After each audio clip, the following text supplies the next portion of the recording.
All right. And what was your name again, sir? My name is Mario. I have a website called Mario Presents. I present conservative topics from obviously a different perspective. I'm a gay man. I happen to be Christian. I also happen to be in a monogamous relationship going on 19 years now. And we see what's happening in our country. We see the freedoms being taken away, the freedom of choice when it comes to the vaccines. We see freedom of choice when it comes to educating your children. So I go to schools and I say, hey, parents, speak up. School boards, listen to these parents. I may not be a parent in your district, but I'm a taxpayer in your district. I pay my money for my houses, my taxes goes to your district and funds your program, so I should have a say. And my say is listen to the parents. And it shouldn't take a gay man doing that for these parents to become activated. Their job doesn't stop as a parent at did you do your homework. We need everybody activated, we need everybody engaged. The local news wants to spread lies about my community, wants to spread lies about the coalition that I'm working with, saying that we're violent extremists in their print. So what do? We print our own newspaper. I want a copy of that. This is the first step into reclaiming our freedoms, because you can't cancel print, you can't erase what we put in paper, and then we're also putting it online so that we can spread our message even further. And that's exactly why I'm here today, is to spread the message of my local paper and our local group that's actually activated and changing the climate in our community. So would you say that the last 2 years have changed your political views at all, or have you always been? I've always been. Everybody who knows me, they can go back as far as even 2013 when I made my first video trying to wake people up. It was that Melissa Paris Harry on MSNBC, where she was talking about your children don't belong to you. That video was recently resurfaced. And that was the video that triggered me and said, I need to start speaking out and I need to start waking these people up, because that's inherently wrong. Your children do belong to you. You are a parent and you have a right over the government to direct your child's life as you see fit. And if when they turn to 18 and they want to change that direction, that's on them, but it's not up to the school to direct the child's life in any way, shape, or form. I've learned that, since I was young. So I'm a first generation Hispanic American. My parents were born in Mexico, and I see our freedoms being eroded. My parents talk about it. My father never registered as an American and got naturalized. My mom did, and she's a lifelong Democrat. And my dad's like, I don't want to get involved in the politics. But he always talked to me about the pitfalls and the dangers of socialism, because he saw what happened in his countries, in the Southern American countries, because that's what he studied in school when he was 14. And he would tell me Che Guevara was not a good man. Right. I don't know why these people put it on their t-shirts. Put it on his t-shirt. It's wrong. So that was always my message, and that was always in here. So in 2013, I started just jumping out into the crowd and being like, hey, we exist. There's people who are out there who are maybe a little bit different. People say, oh, my flag is a rainbow flag, it stands for the LGBT, but I also want to remind people that it's also a Christian flag, because the rainbow is God's promise not to flood the earth. So symbols can have two meanings. So why can't my flag take on two meanings and represent the Christians who are being oppressed right now? And this flag that says don't tread on me is the battle flag of our country. Before the Stars and Stripes existed, this was our flag. So we should be using it for our flag. And this is the one flag that we can change and alter to our message. And that's why I carry this flag into battle when I go out and I protest, when I rally, when I want to bring attention to something like a new newspaper. Now, the media would like to say that conservatives are bigots and racist and homophobes and just terrible people. I was going to ask you, what has your experience been? It sounds like you've been out at these things a number of times. I've been out at these things for years now, for a number of times. I was just going through my media, and I have years and years and years of information, or just footage and photos, and it's people of all colors, all backgrounds.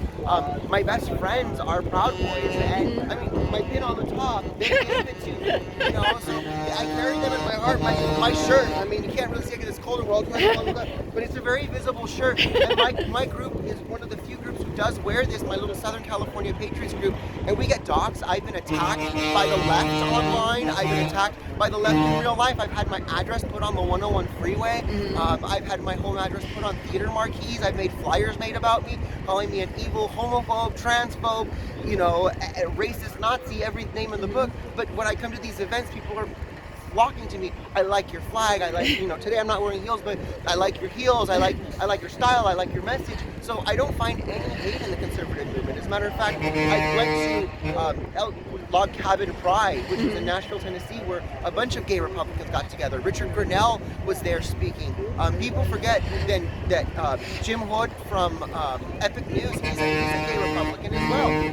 The founder of Epic Times is a gay Republican. And I listen to them all the time. And people listen to them all the Yes. time. Guy Benson, there's gay Republicans in our community that you just know they're not loud about it. But there's already some gay Republicans that are quiet about it, and they're afraid to expose themselves because they believe the lie. So it takes someone like me who's a little more ostentatious, a little more forward. Someone like Lady Maga, I don't know if you've ever heard of her. She's a drag queen. If you can imagine me wearing pumps and carrying the flag, now take it to the next level. What if it was a gay man dressed, you know, as a giant princess, you know, long full-length gown, long blonde hair, out here standing for America saying, yes, we all have the right and freedom of speech. That flips the narrative in and of itself upside down. And so that's why I do this, because I hope to inspire more people like us so that we can all show that we are not the monsters that the media says we are. We are constructing our own. I'm so glad you're out here. Thank you so much. Have you seen any changes? Though you said that you've always been more on the conservative end. Have you seen any changes in other LGBTQ members? I've seen a lot more LGBT people less afraid of speaking out and saying that they are self-conservative, because for a long time they felt bullied. I myself have been bullied by the LGBT community, telling me I'm excommunicated. You know, from what? I don't go to church with you. I don't break bread with you. You know, aside from maybe going to a club here and there, there's nothing that we have in common. I mean, there's very little that we want to share, and the few that do share things like love of freedom, love of guns, they're too bullied by the rest of them to speak out. And I've seen a lot of them speak out now more that they see people like me, people like Lady Maga, people like Richard Grinnell, people like there's just a plethora of them. And we go out there and we stand and we hold the line, and that's what it's going to take.